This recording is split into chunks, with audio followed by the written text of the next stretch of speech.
Good morning, everyone. I'm Professor Joshua Cotton from the Department of History and Philosophy at Jackson State University, as well as from the Institute for Social Justice and Race Relations at Jackson State University. And we want to thank you all for coming to our panel today.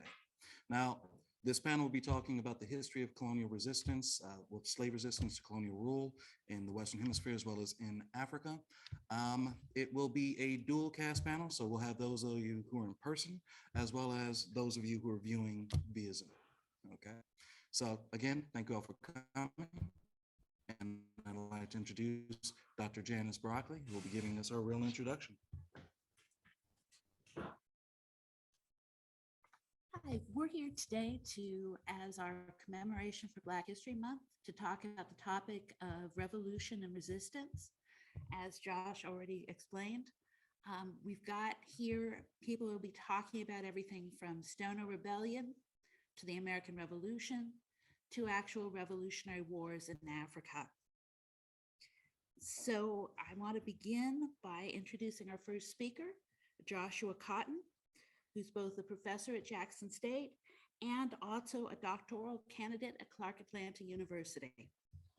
And he'll be talking about early colonial slavery, 1492 to 1735, from Columbus to the Stono Rebellion.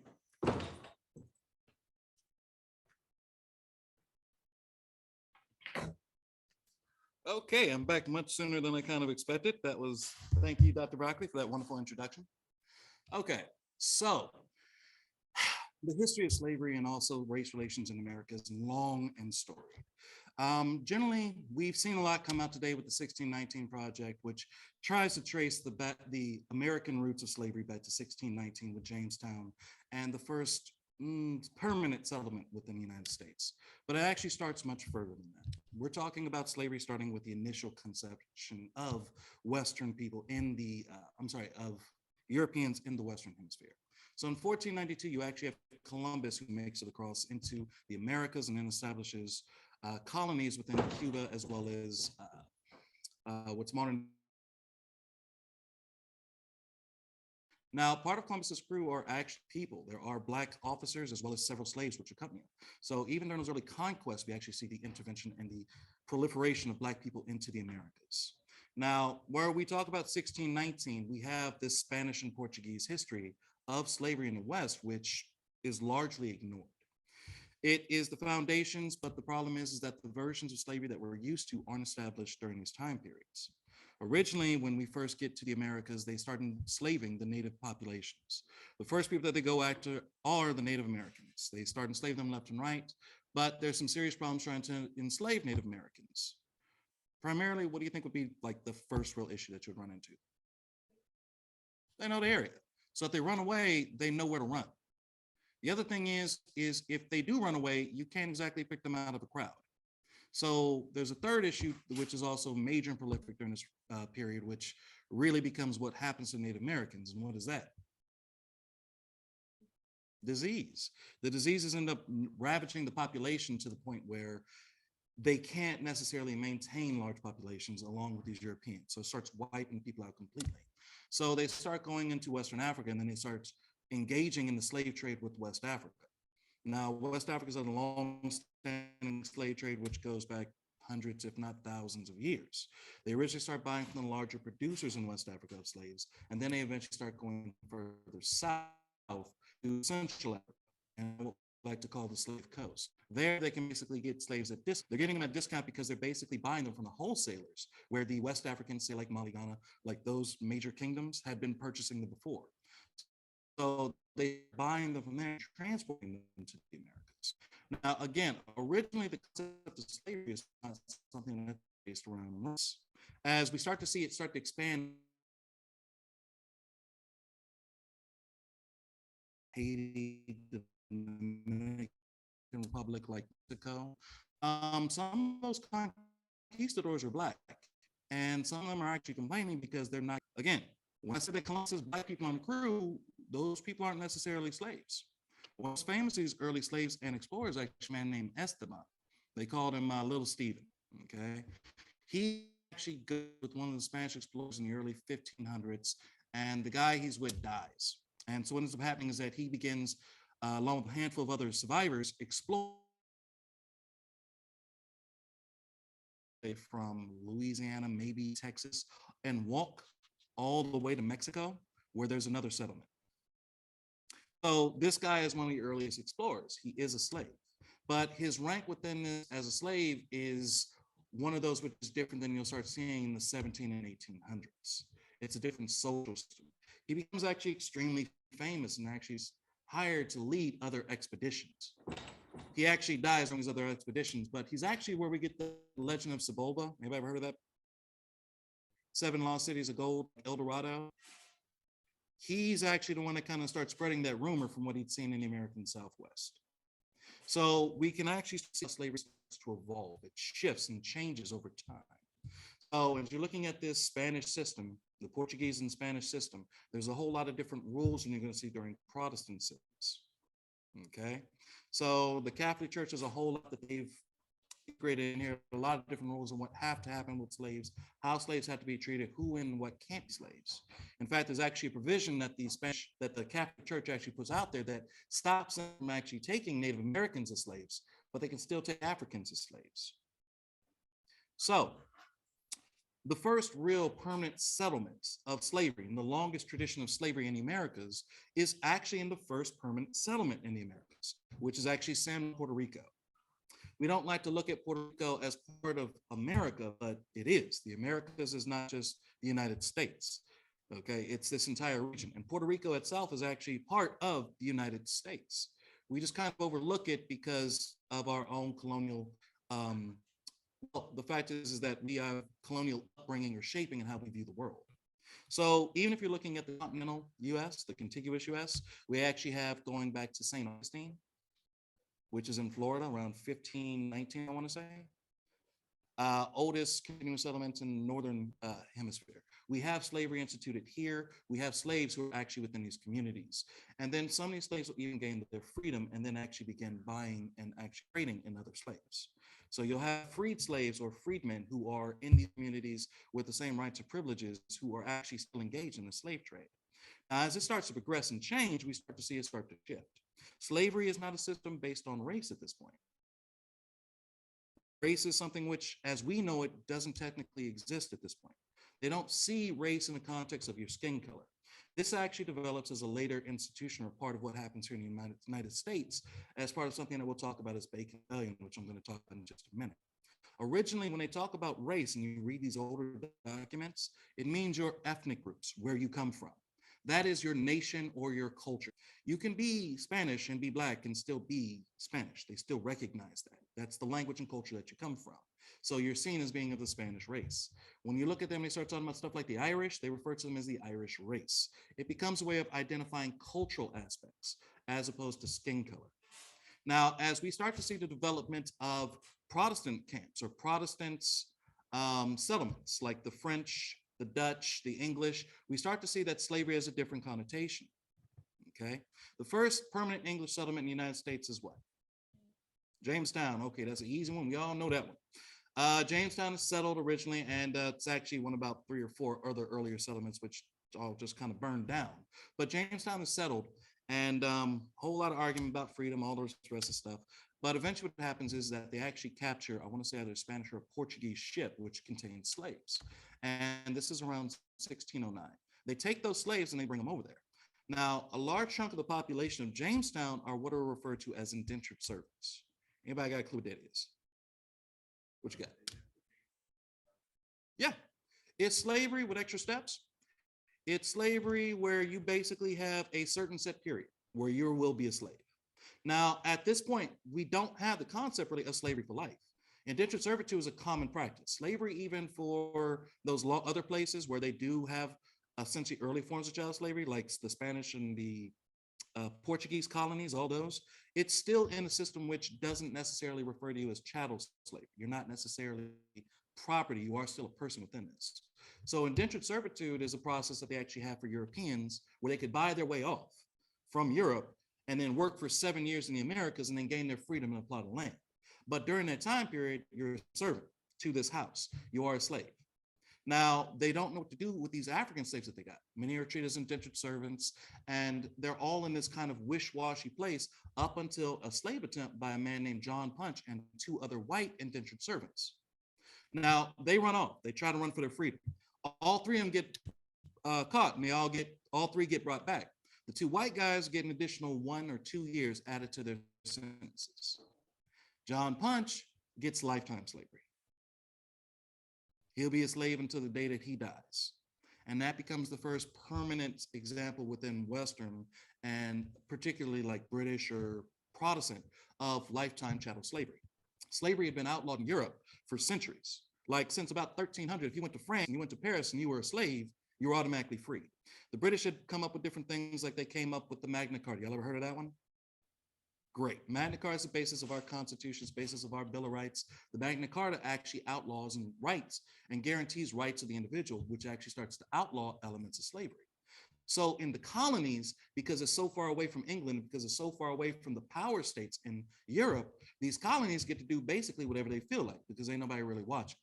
So we see in Jamestown where some of these slaves will start to even have enough freedom to have houses, to have homes, to have families, to have children. And then the question becomes, are these children free or are they slaves? In the earliest cases, they'll be free. But then we start to see in certain cases where they start to sue over these different things. There's one particular case about a woman who has a child who she is Black and the father's white. And the argument is that the child is still the property of the father. Now, the case actually goes before the entire legislature, and then that's where they actually come up with the concept of whatever your mother is, that's what you'll be. And that's where they start to institute things like this, born into slavery.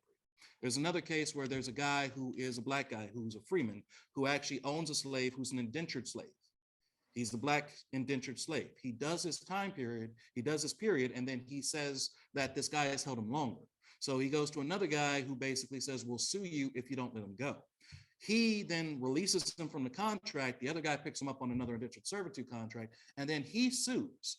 And when he sues, he regains custody over the other guy. So this Black guy actually is one that actually sued to bring back and then turn this other indentured servant into a lifetime slave. Now, this system here is tenuous. Basically, these British people don't like anybody that's not British. If you're not one of them, they see you as an outsider and other. So we start to see this start to evolve and start to push and separate. We're looking at in the European, we're looking at the British colonies, we're looking at New England. We see roughly that there's about 23,000 slaves who were brought in from the 1600s to the early to about 17. Now, after about 1710 to about the 1820, that's going to jump to 189,000. Okay. Now, contrary to what you believe, America and the United States is actually only about 5% of the slave trade during these periods. Most slaves and even in the bulk of slavery will not come to the US. They'll go to places like Brazil. They'll go to the Caribbean. Brazil to this day has the largest Black population outside of Africa. Okay. You go to Brazil, just about everybody's Black or brown. That's because they're Native American, they're Hispanic, they're mixed, and there's a whole bunch of Black people there who are descendants of slaves. Now, these social systems, these social arguments start to develop and they start to boil and start to get worse and worse and worse. And around 1675, we have this conflict, which is known as Bacon's Rebellion. Bacon's Rebellion becomes a watershed or turning point. It's this key moment in the evolution of American history and basically the history of the world. It's one of those points that they don't really teach about Black people that you really do need to know, because this is one of the things that actually really establishes what will become racism and the concept of chattel slavery. So not to be, I'm gonna go ahead and put this plainly. Nathan Bacon is actually a bit insane. He is a crazy dude who basically gathers together all of the different lower class people within the colonies, particularly of Jamestown, and begins a revolution against the colonial governor whose name is Berkeley. Now, what his major issue is that Berkeley and the government aren't oppressing the Indians enough. Their major issue is that they don't attack enough Indians. They're not pushing the Indians back to establish and push back the frontier to gain more land. So Bacon leads this rebellion where he basically gathers together the commoners, including the indentured servants and the slaves. And then he bonds them together underneath this new doctrine, which he actually starts, which is the Declaration of Man or something along those, right? It sounds like Declaration of Independence. It's not. It's a little crazier. It goes more into depth about basically kicking Indians out of their territory and killing Indians. But he bounds them together and it starts this conflict essentially, which lasts for a solid year.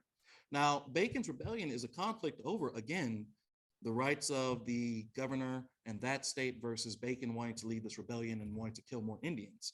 But the central issue which comes out of it is that he bands together the indentured servants and he bands together the full-on slaves, the African slaves. And so after Bacon's rebellion, we actually get this period, roughly about 20 to 30 years later, 1705, where the Virginia colonies established the first slave codes. What we start to see is that they start to codify these policies. They start to codify the concept of race. They outlaw indentured servitude.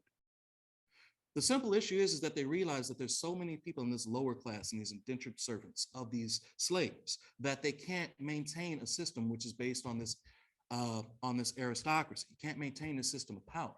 So they basically get rid of the indentured servant class. They start to teach and tell this image of that we're all British and we're all free men and that you are better than these slaves. They start to institute this ideology. So they separate the indentured slaves who are white slaves who don't have the same treatment that the black ones do. They increase the horrible treatment on black people. Then they start to restrict the policies or the abilities of black people to meet and do different things. So it makes it harder to get out of slavery. Certain things they'll start to do, like cutting out manumission. At one point in different places, you could buy yourself out of slavery. You can have a second job as a slave oftentimes, particularly go to places like France or in those places that are Catholic. That's one of those policies. They start taking out stuff like that, the right to assemble. They start taking out even the provisions for freemen. So that 1705 Slave Act or Slave Code starts really to push and to start forming the creation of what becomes racism. The concept of race being your color, that otherness within the Americas of black people, of Indians. Those are all aspects of this because of the fear of what happened with Bacon's Rebellion. Now, there are other rebellions, like the Stoner Rebellion, which actually occurred in South Carolina, roughly, I want to say about 1738. Now, this is an actually rebellion which is led by slaves, who actually by a guy whose name is, it's like Cordo, Cozo. He's got like 2 or 3 different names. Anyway, Buddy is probably a Congolese slave, they actually believe. Many of these Congolese slaves have been former soldiers and warriors back in Africa. So when they came over here, eventually what happens is that they banded together and they overthrew the slave masters. He starts with 20 men, then he grows to about 60. They go in the middle of the night and they take those machetes and they start hacking up people in their sleep. Now, it's generally not the best idea. What's the problem with hacking up slave and plantation owners and then trying to run to freedom? Say what? You're a murderer now. They're also going to be really mad at you. But there's another thing. Where are you going to run to? You going to run back to Africa? You going to run out there into the Indian territory that you don't know? You are these black people who they're looking for. Okay, so it gets to be very, very difficult. Now, the Stoner Rebellion, they're knowledgeable of the fact that south of Georgia, Florida's opened up a policy. The Spanish in Florida have opened up a policy that escaped slaves, that these runaway slaves that make it to Florida and convert to Catholicism and do some work with the militia and military, get their freedom. So if you make it to Florida, you get to be free. So they start rushing towards Florida. Unfortunately, they're caught. And when they're caught, they are executed. Now, this starts off an entire series of different things where it puts the fear into these colonial plantation owners. They began instituting these ideas of racism, which they've been breeding for the last generation, the last century. Okay, they've instituted these things. Now, that constant fear, because like I said, 189,000 slaves have just come to the Americas within this period. They've grown to such that they're more than 40% of the population in these places. In some places, it's higher than that. So this fear that they can come and get you in your sleep starts to exasperate the situation. They get tougher on things, they get more afraid. And that starts a lot of the different issues. So one of the other things that you'll see with this is that they start indiscriminately killing black people. They are out there. If you're black on the roads and they don't know you, you're probably going to get beat to sleep if you are allowed to even survive going to sleep. Okay. So this period in between 1492 to 1735 sees the formation of the policies that we will establish with slavery, and then the eventual rise of what will become chattel slavery. And just one last thing, who knows what chattel slavery is?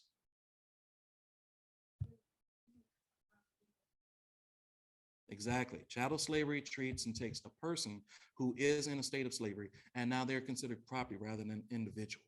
This will be one of those central arguments which will be held from starting at this period onwards, as it codifies that concept that these slaves are not people like the indentured servants had, but rather that they're property. That's my time, I do believe. Yep, I'm right on the mark. And I will turn it over back to Dr. Broccoli.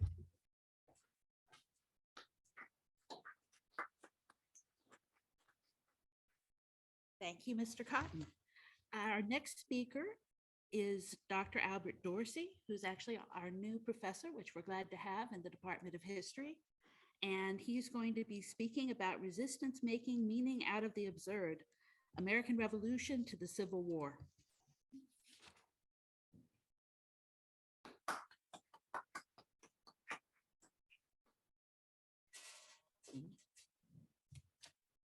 Hello, everyone. How you guys doing? Awesome. Can you guys see this at all? Can you see it? Okay.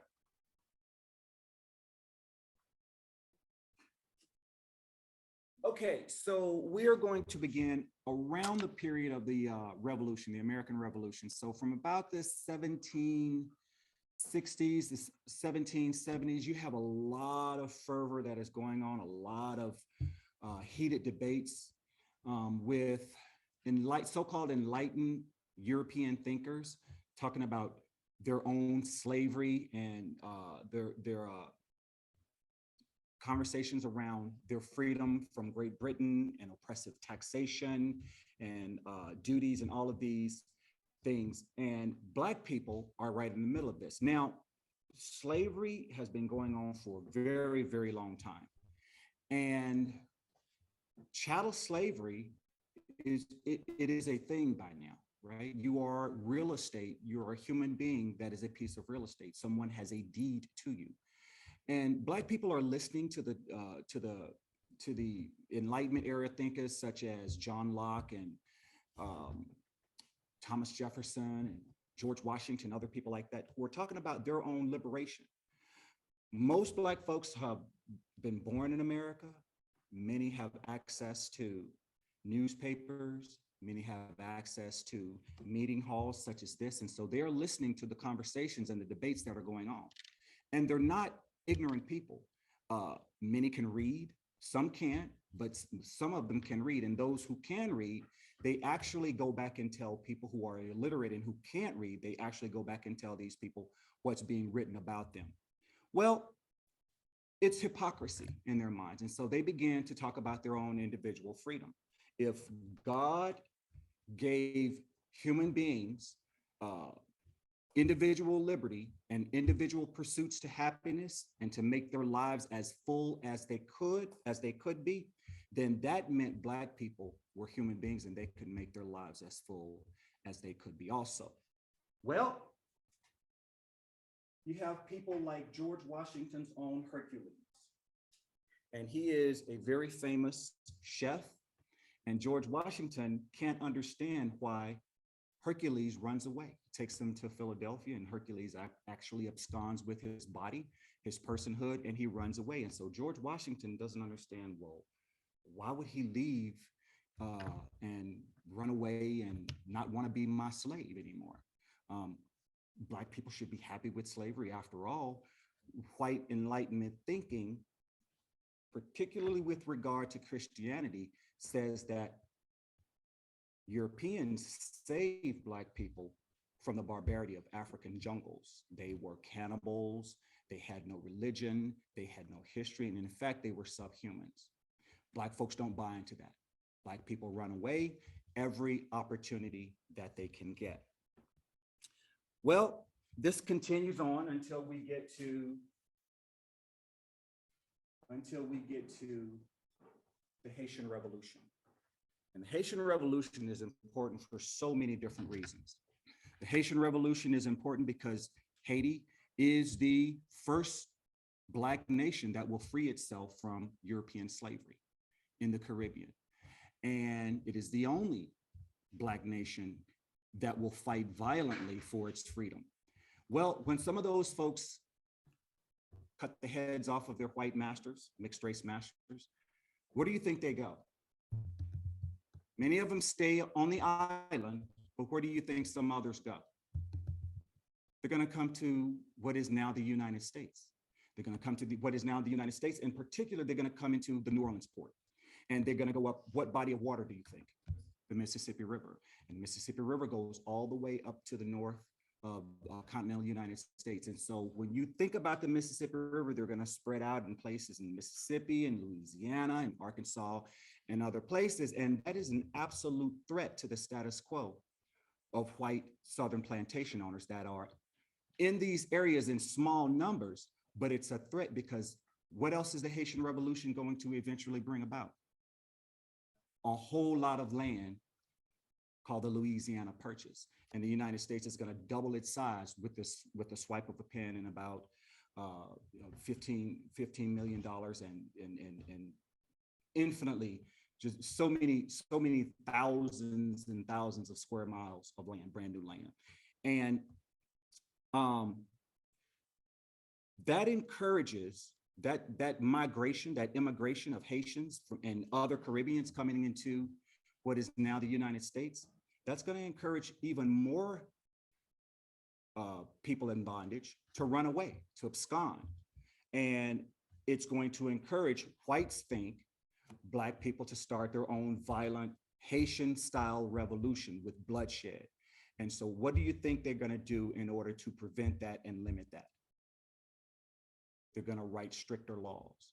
And so in 1793, you have the fugitive slave law, which says if an enslaved person escapes and runs away, then all the accuser has to do is claim, the claimant, all someone has to do is claim that this is my property, go before a local judge or state judge or federal judge and petition in court, and that person is going to be returned to the so-called rightful owner.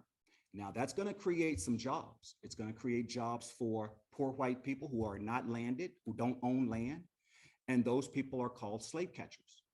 And so that's going to contribute to a whole class of people making money in this heinous way. It's going to lead to free people of color being captured and placed in slavery, and they weren't initially enslaved. And so you're going to have some pushback. You're going to have some pushback like Haitian style revolution, but more plots than actual revolutions. And one of the first in this period is by a man named Gabriel. His owner's name was Prosper. This is 1800. Gabriel is going to conspire with as many as 1,000 other co-conspirators. Eventually, he is going to be sold out by a house slave, and that house slave is going to go to the master and say, hey, these Blacks are planning to kill you in your sleep.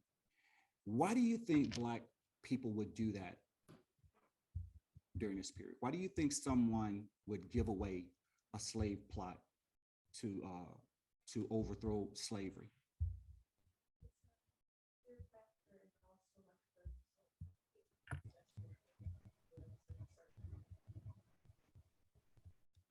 Who else? Some of what she said because they can't hear it from. Some of what she said they can't hear it through there. Right. She said that it's a fear factor. People think that they would be punished harshly if the revolution wasn't successful. What other reasons? Recording in progress.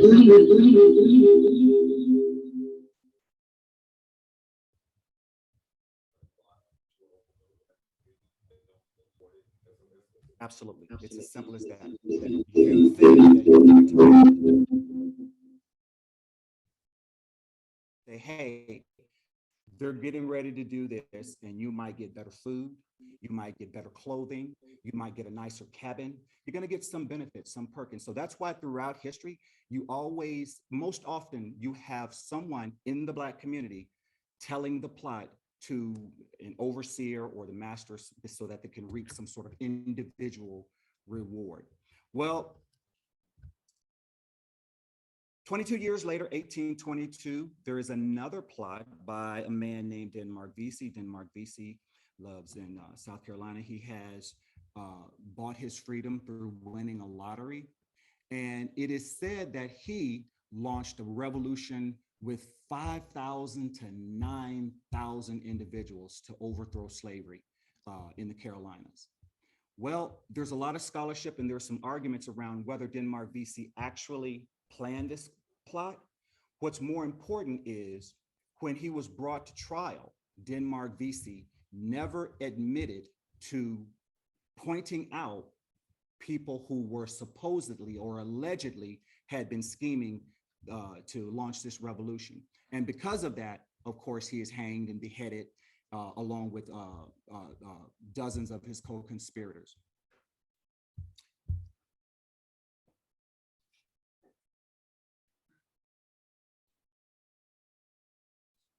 During the antebellum period, slavery's been around for a very long time. However, Black people aren't willing to just give up and say, this is life, we're going to accept it, we're going to go on as business as usual. And so from the very first moments that a whip was tied around your arm and shackles placed on your arms and shackles placed on your feet and neck braces placed on your neck, Black people resisted. They resisted in so many different ways. They resisted by committing suicide. Less drastic would be to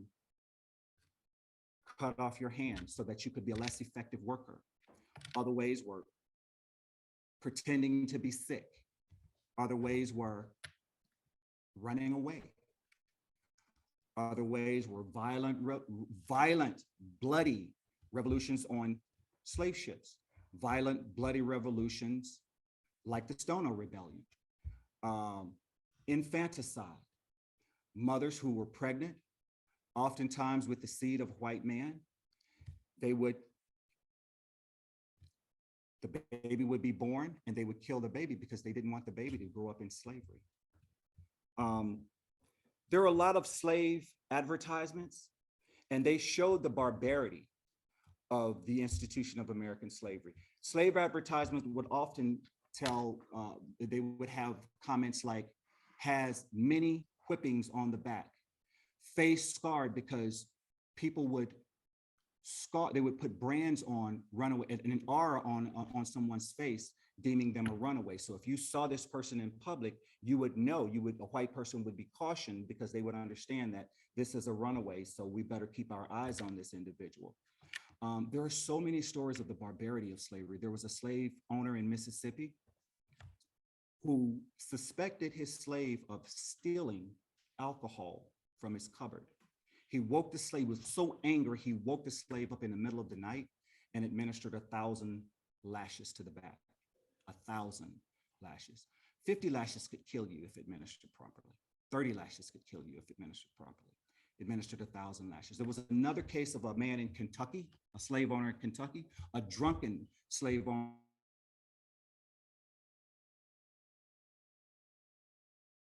in Kentucky. Drunken slave owners could be incredibly barbaric. Cut his slave up into many pieces and threw them into the fire because he had been disobeyed.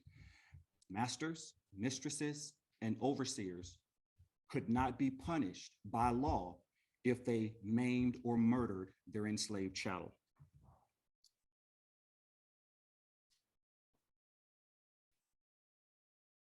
The 1820s was pretty violent, very tenuous.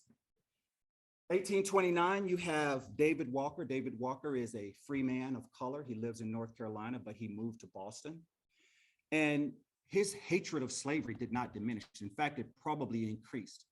He writes a pamphlet, and it's David Walker's appeal, and he's appealing to the colored citizens of the United States and the world and the diaspora, but in particular, Black men of the United States. And he asks, are we not men? Are we not men? Have we been put here just to serve people, white people, that we don't know whether they are as good as us or not? It is a defiant treatise. It is a paper written by a Black man that really hadn't been written before this. And it goes out across the country. And white people in the South are livid. They are absolutely angry. David Walker ultimately ends up dead. And there's a lot of conspiracy theories about how he died. But his death did not go in vain because lots of people were listening to David Walker. And one of those persons was Nathaniel Turner. And you probably have heard of Nathaniel Turner. There's been lots of movies made about Nathaniel Turner. There's been books written about Nat Turner. And Nat Turner lived in Southampton County, Virginia. And he's a preacher. He's literate. He reads. He probably read, it is most likely that he read David Walker's appeal. And so he decides one day that I'm going to do something about this. He's a very spiritual man, very mystical, and he has several visions. And then ultimately he decides, he gets 40 or 50 co-conspirators, and they decide that they're going to overthrow slavery. Well, he starts with his own master. He kills his master.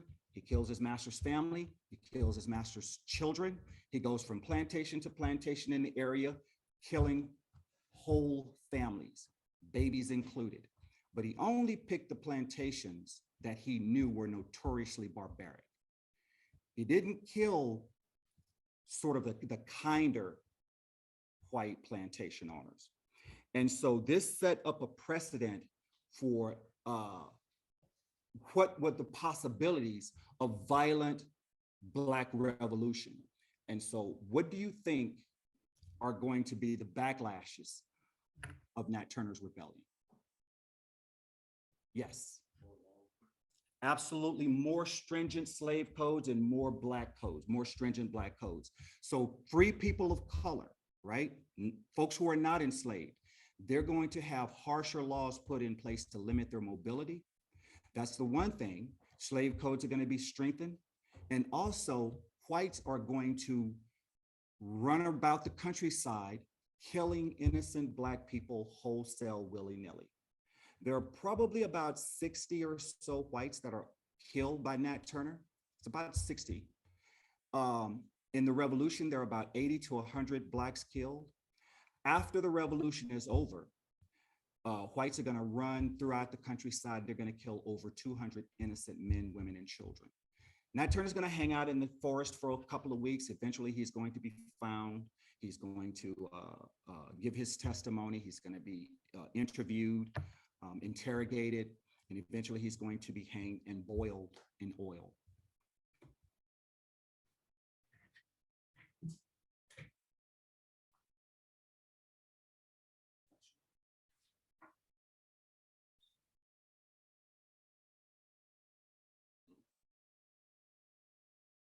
Okay, Google Slides is acting up, but I have it on the other one. So sorry, y'all in person. Well, while you get that out, go ahead. So Black people are going to still continue to run away. You know the story of Harriet Tubman. I won't rehash that now. So you know she is going to run away. She is going to go back, and she's going to liberate scores of her relatives and friends. You know the story of Frederick Douglass. He is going to become a spokesperson for complete abolition. Harriet Jacobs, some of you may know the story of Harriet Jacobs. Harriet Jacobs is a young woman. She has 2 children. She is going to hide in the attic of her grandmother for 7 years. She's going to stay in her attic her grandmother's attic for 7 years until she gets the opportunity to escape. She's gonna, in those cramped quarters, she's gonna make a little peephole so she can watch her children play in the yard. And when she gets the opportunity, she's going to leave. Now, escape for women, very different, very hard. It's so much harder for women to escape, especially when they have children, than it would be for men to escape.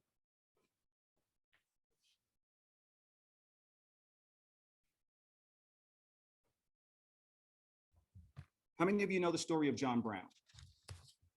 John Brown is a white revolutionary. He's going to lead a raid on Harper's Ferry, Virginia. It is a munitions factory. It's a United States government munitions factory. And so his plan is to raid this factory, take those weapons, distribute them to Black people, enslaved Black people, and then have them run around the countryside and kill white people and throw off the yoke of slavery. John Brown also read David Walker's appeal, and he was a fan of Nat Turner. Nat Turner was John Brown's hero. There are other, John Brown had about 22 people with him in his group. 17 whites, 5 blacks. We know of John Brown, and it's a very important story. John Brown is one of my heroes. But he had 5 black men with him: Shields Green, Lewis Leary, John Anthony Copeland, Osborne Anthony, and some of you may have heard of Dangerfield Newby. These were all free men of color. Shields Green had been enslaved, but he got his freedom, and it was said that he was an African prince. His nickname was Emperor. They were with him at Harper's Ferry, and all of them were put to death, including John Brown, except for Osborne Anderson. Osborne Anderson lived to tell the tale of John Brown in the Harper's Ferry raid, because he had been condemned to death, but he also managed to escape.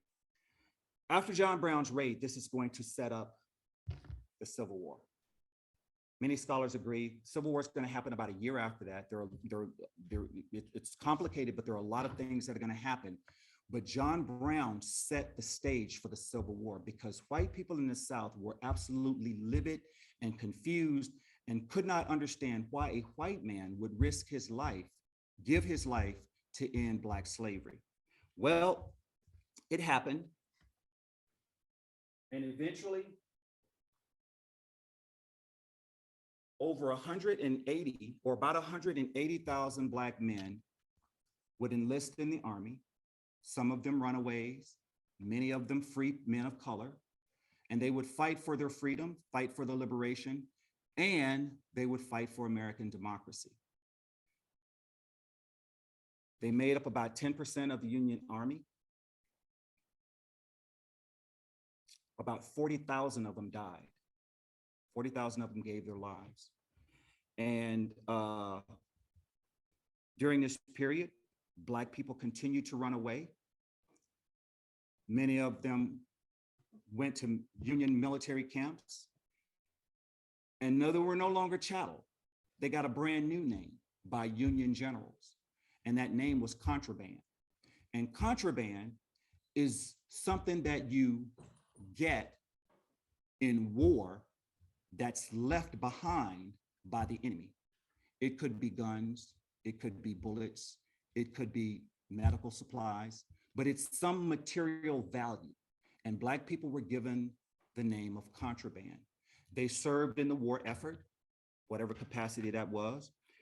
But they also served in other ways.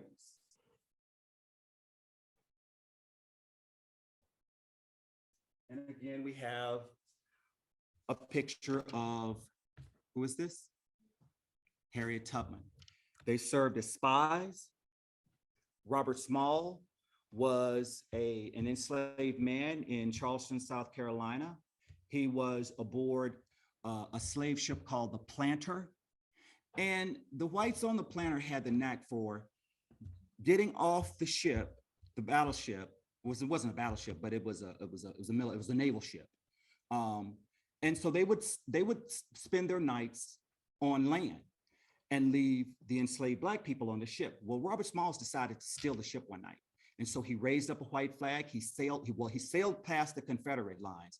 And then he strategically, carefully raised up a white flag so that he wouldn't be fired upon by the Union Navy. And he delivered that vessel to the Union Navy and became a hero in the North overnight, but a villain, and there was a high price tag put on his head in the South. He went on to become a state legislator in the state of South Carolina. He picked up his family too, didn't he, before he left? Yes, absolutely. He freed 16 or 18 people on that ship, his family, people that were around him. And Harriet Tubman served as a spy. She served, she gained intelligence. She got intelligence. She worked with the they call it Second South Carolina Regiment. And she led these men into enemy lines, and she freed over 800 people. Mary Elizabeth Bowser is a Black woman who worked in the Confederate courthouse in Richmond, Virginia. She worked right alongside Jefferson Davis, the president of the Confederacy.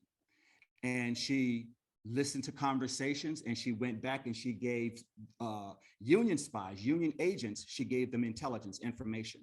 Well, when she was found out, she tried to burn down the Confederate courthouse and she ran away. John Henry Woodson was with Philip Sheridan in uh, uh, when with his cavalry when they were going through Virginia, and he was providing intelligence and telling Philip Sheridan where the enemy was. He is the father of Dr. Carter G. Woodson, who would become the father of African American history and the founder of Black History Month. Thank you.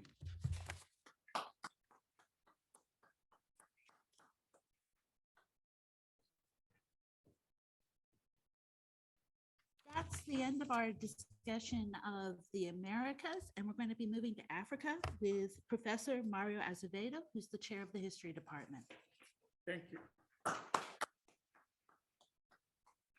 Thank you very much, history professors. And thank you for the students to be present here. And I would like to recognize at least two very important people. We're honored that they're here.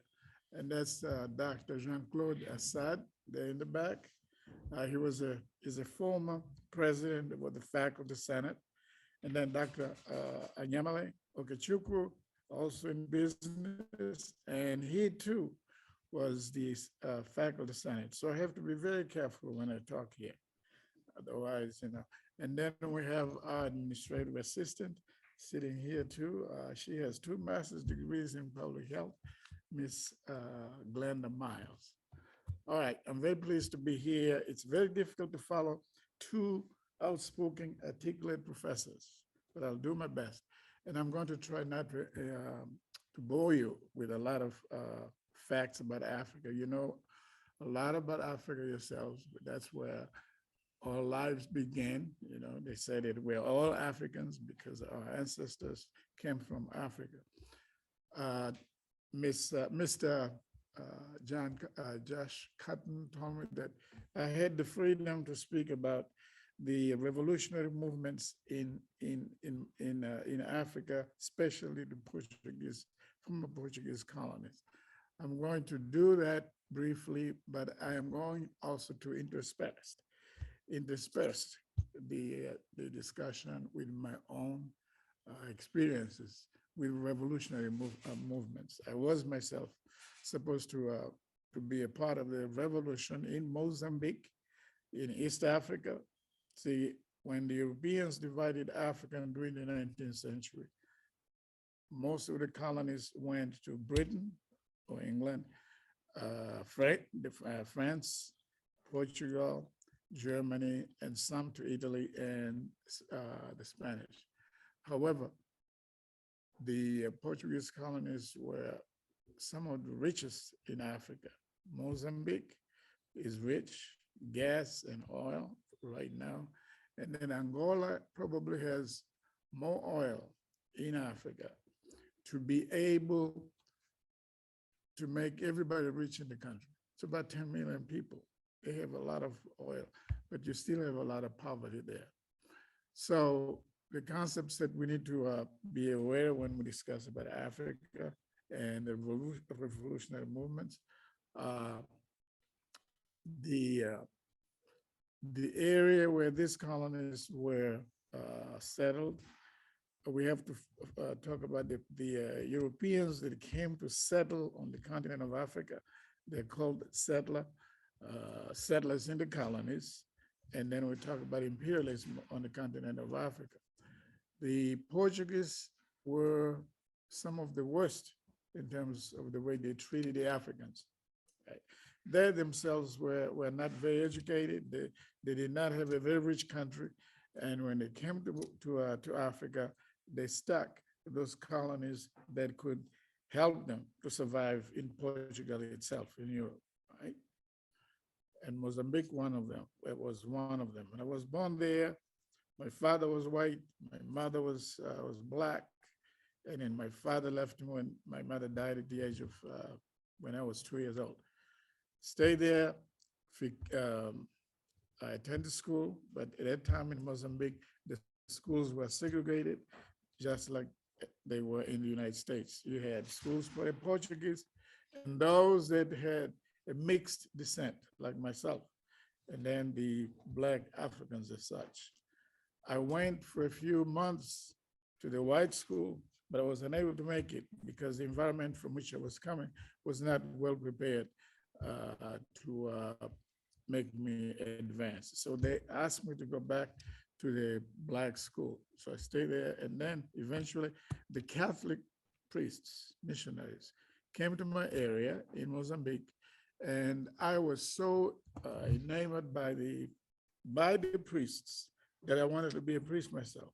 So I enrolled at the Catholic mission and then went to the seminary. I was in the seminary for 14 years trying to be a priest. I would have been a very, very strong priest in terms of my morals. Um,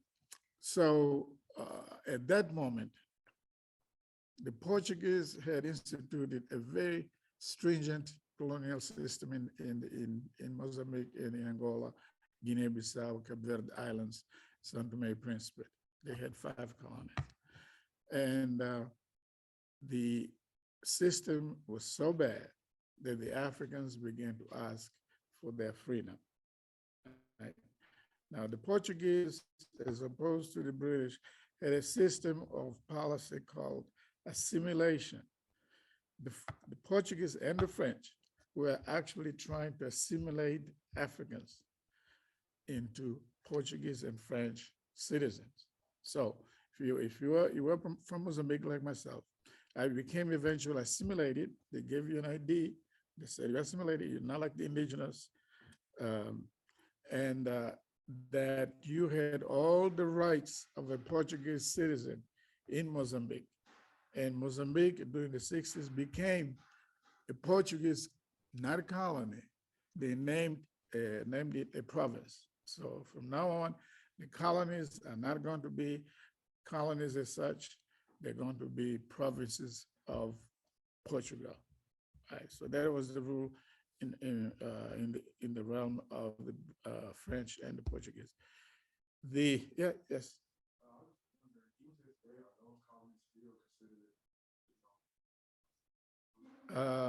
No, not right now, because independence has come. Let me go quickly to that. The British, on the contrary, instead of trying to assimilate the Africans, they told the Africans that they were different from white people, from the British. Therefore, they could not be citizens. Their title was subjects of the British Empire. So you had these two major colonial policies. And the Portuguese encountered more resistance from the Africans than the British. In the British colonies, I know Dr. Yamela comes from there. There was some resistance, against the British. They demonstrated, and Kwame Nkrumah made a lot of noise in Ghana. And in Ghana in 1957 became the first Black colony from Africa to become independent. And then others followed that route. And the British colony really didn't have much to fight. But in the French colonies, in the Portuguese colonies, the Portuguese and French did not want to leave. They said, this is our country. We came here, there was nobody.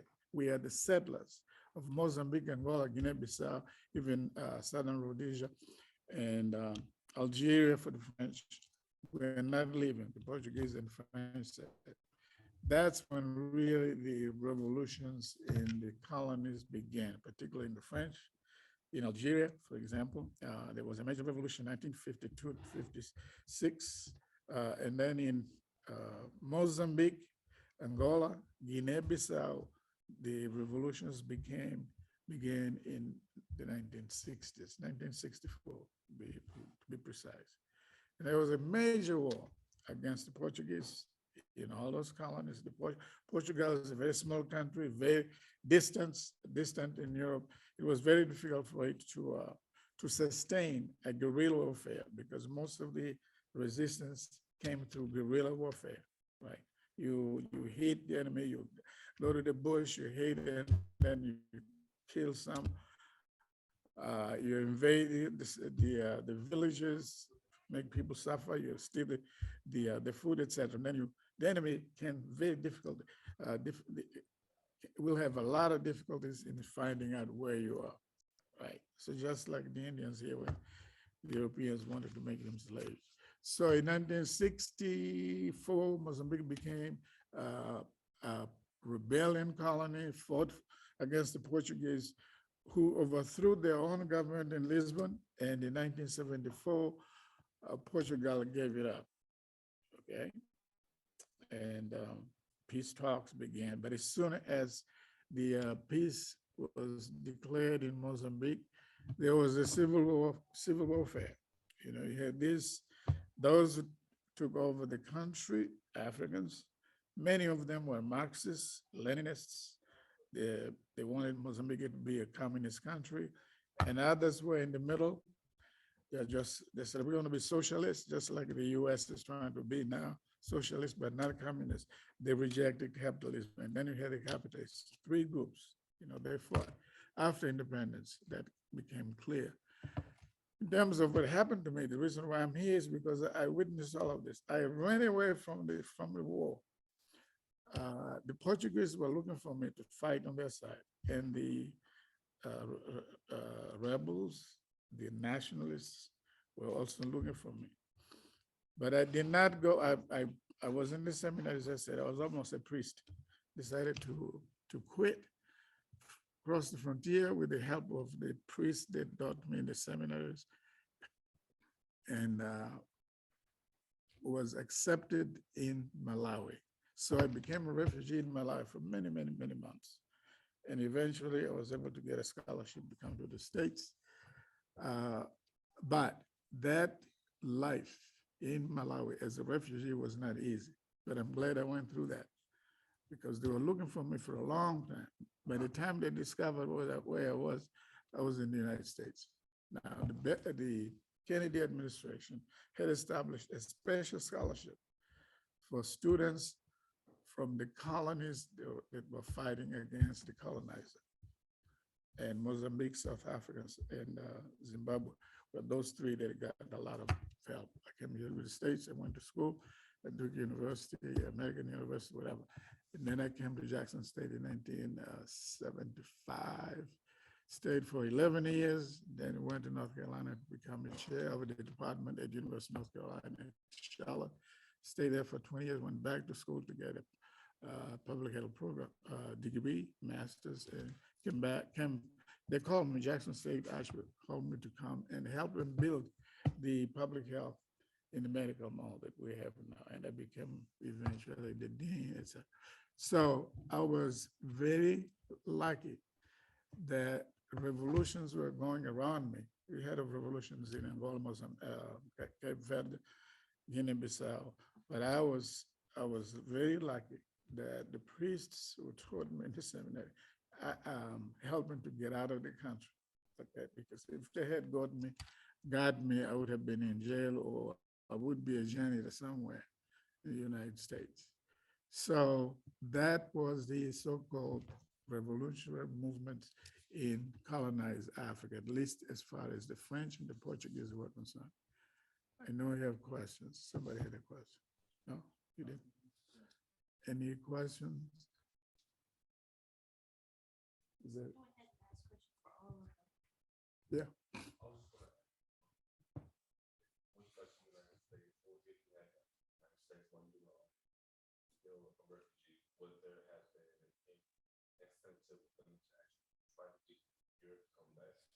The problem is that anybody who was educated in the United States who tried to go back, I tried for a long time, but it was too dangerous. For the first time, I went back to Mozambique in 1992, and then a year after that. But then I stopped. I haven't been to Mozambique since 2007. The problem is that for anybody like me, educated in this country, is suspect in Mozambique. Suspect of what? Guess. Why wouldn't they want somebody from the United States? The CIA, that's out. You must be a CIA. You must be an FBI agent. They don't know the distinction between FBI and CIA. And he's coming here to do what? To take our place. So I was there and I was not doing anything. At one point, I wanted to get I wanted to buy some property in my own country. They said, "Oh, okay, give us your ID, okay, and we'll deal with it." I gave them the pass for Mozambique. It was a special one. There was a pass for those who were educated. It was called caderneta, and for the indigenous, the so-called people who never went to school, there was another ID card, and I gave them the one that made me a Portuguese citizen. I never saw it. I went there almost every day. And Africans know how to make you tired. I said, "Oh, when I come back tomorrow." I went so many times. They still have my ID today. The one that I received in Mozambique when I became an assimilated person in 1965. So a lot of us didn't go back home. We were about 50 students from Mozambique. Some went to learn English at the University of Rochester. That's where I went. I was there for about a year and a half to learn English. I didn't know English. And others were educated at Lincoln, and we all did well in school. I was one of the few, maybe three, that ended up getting a PhD. Everybody else got just a master's degree and they started working. And but I was determined because the fact that I had a scholarship, it was a big thing for me. I finished my degree in 3 years and there was money left. I said, "Can I use this?" There was an African-American institute that was administering the funds for the refugees. And I convinced them that I need to use my money. I still had one more year to go because I finished early my bachelor's degree. So they said, "Okay, if you find a place that allow you to finish a master's in 1 year," because I had several courses I had taken, "yeah, we'll give you that money." So I had that. I had the chance of going to American University to do history. I finished my master's in 1 year, and some of you take 3 years. 1 year, I got out of there and I started working at small college in North Carolina, St. Augustine's College. Was there for 4 years, and then I said I always wanted to go to Duke University. And Duke University was about 45 miles, 1 hour driving. I commuted for two years to get my coursework in history. I had also been accepted at Chapel Hill. These are two big schools in the South. And I finished my degree. My coursework went to Chad. You know where Chad is? It's the worst place in the world. They call it the rat hole. Rat hole. I went to do my research there, and I drove motorcycles, to go from village to village. I was doing a very special thesis theme. I finished it, and then I stayed several months in Paris because I was doing it in French. And when I finished, I said to myself, when I finished doing the research, I will write chapters. Every month I will have one chapter ready. And my advisor had said, the best way to have a respectable dissertation is to have 7 chapters at least. So I had 7 exactly. And I finished, and I came to Jackson State under the urging of Dr. Benny Reeves. I don't know what Dr. Assad, remember him? He was chair of history. He said, "Let's go to Mississippi." I said, "Wait a minute, how am I going to make a living there?" He said, "Just come on, my dean is so stupid. I'm going to tell him exactly what to do." What? So I came here without a contract. I had 2 kids, very small. And he went to the dean and said, "This is the person that you need to hire." Yeah. So I got hired that way. He said, "Did I tell her that he's stupid?" I just told him what I wanted to be done. Yeah. Yes. The time, right? Just open up. Oh, okay. Oh, I'm sorry. Okay.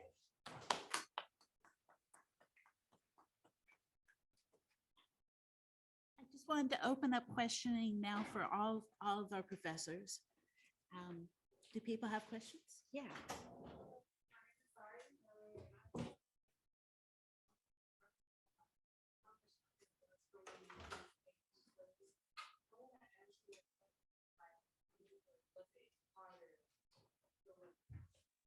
Well, And if you could just restate the question briefly.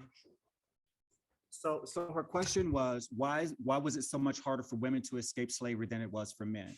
Well, number one, I don't mean to sound like a sexist, but men are a little bit stronger, and you have to brave the elements. I mean, imagine how hard it's going to be to navigate your way from, a very rural area in Mississippi, make your way maybe to New Orleans, right? You got to go.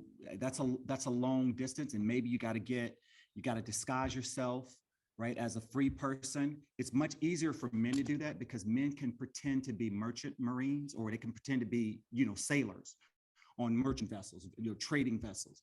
So that's number one. Number two, women usually had babies. And so it's much harder. You got to have food. You got babies cry in the middle of the night, right? And so I'm sure you've heard of stories where Harriet Tubman would tell the people that was with her, you got to keep those babies quiet, all right? So you're going to have to give them a little bit of alcohol, make them go to sleep.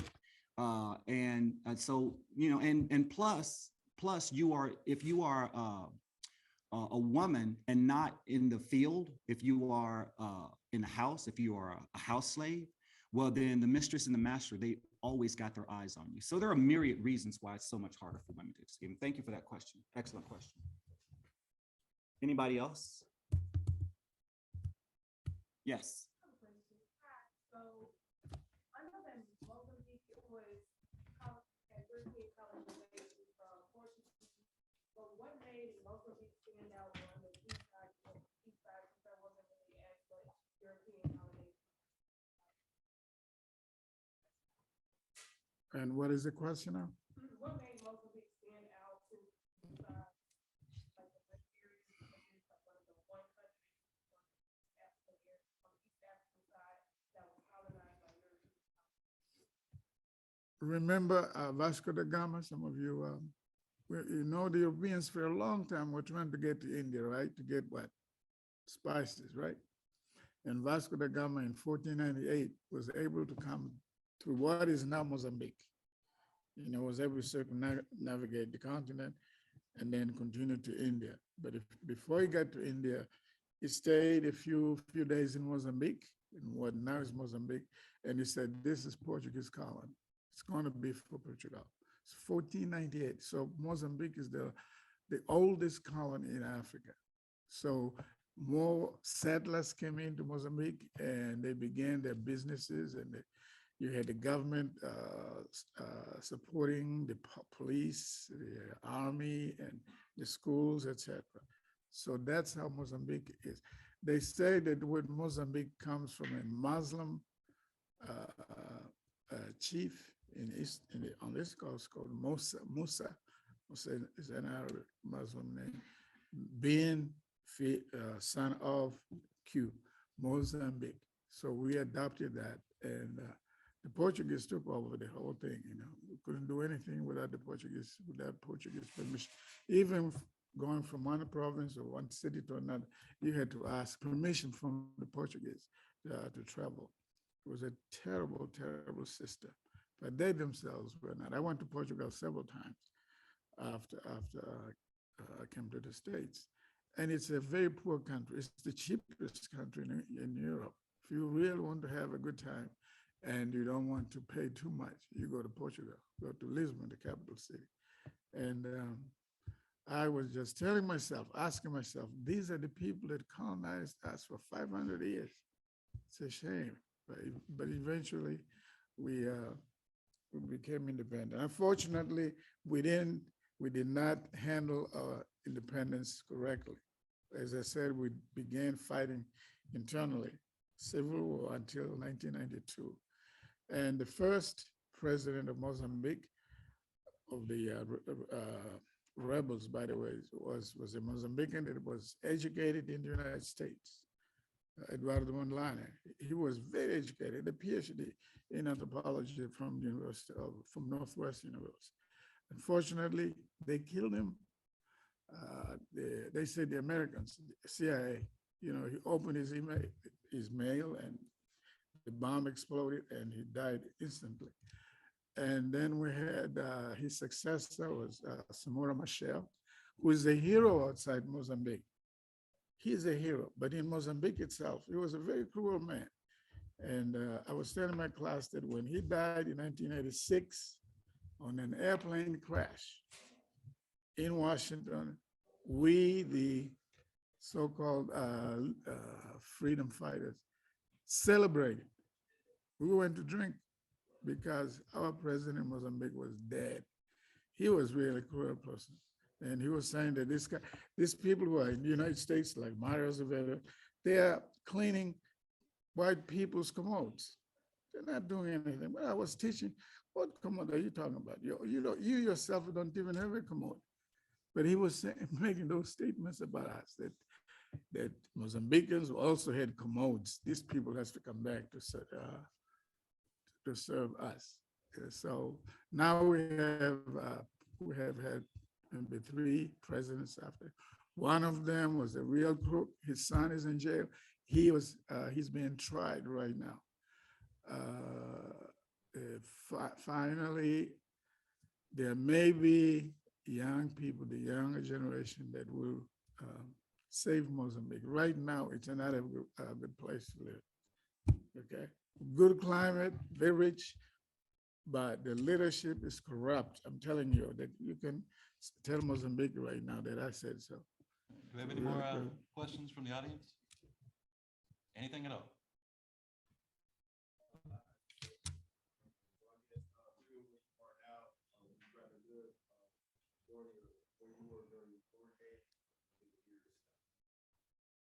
I, I like to be in Mississippi, but right now, since Mozambique treated me that way, I have adopted another African country. It's called Uganda. So I've been going to Uganda almost every year since 2012. I started helping this group of Ugandans that wanted to start a new university. So I'm one of their advisors. I'm very involved in it. I contribute funds. And since I also am in public health, there's maternal health that I'm supporting there. They just built a community library in my name, which I couldn't do in Mozambique. So I want to have my conscience free. I didn't fight for independence. And by the way, when I got to Malawi as a refugee, I joined a political movement there. And I was the secretary. I used to write all these letters, to recruit folks. It was 9 of us. We were sleeping together, nine, and then during the day we'd go to the bush because the Portuguese could capture us back to Mozambique. It was very, very rough. But I was busy and I was intent on getting the best education for myself and my family. And Jackson State gave me a chance. Yes.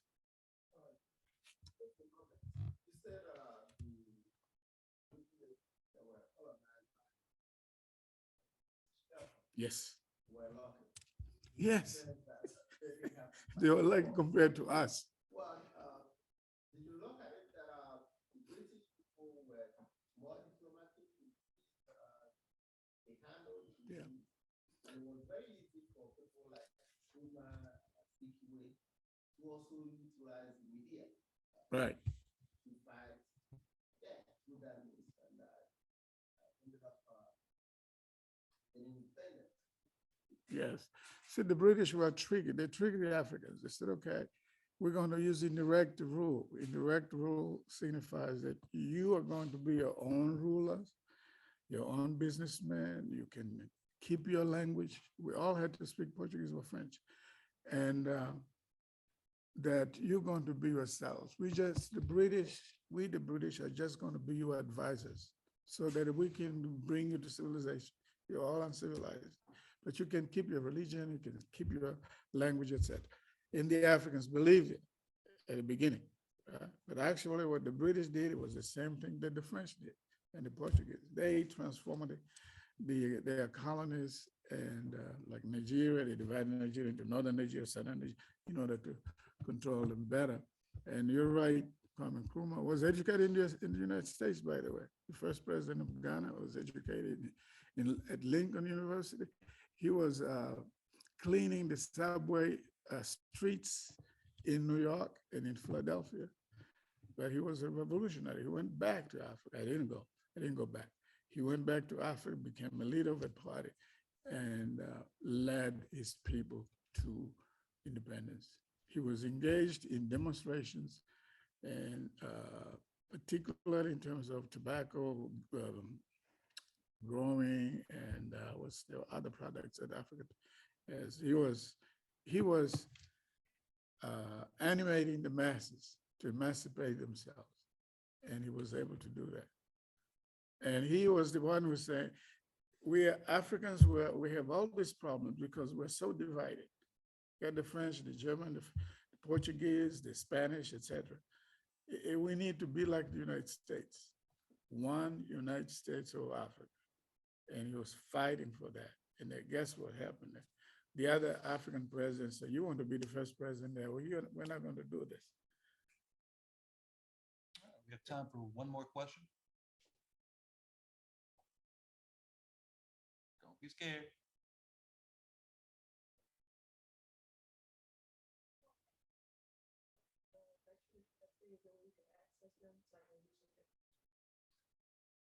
He has one, so he can definitely email that to you. Outside of that, this entire thing will be will be actually put up on the Institute for Social Justice and Race Relations website after I finish the editing. So isjrr.org. We've put a bunch of our different programs in the past up there, so you'll be able to find them there.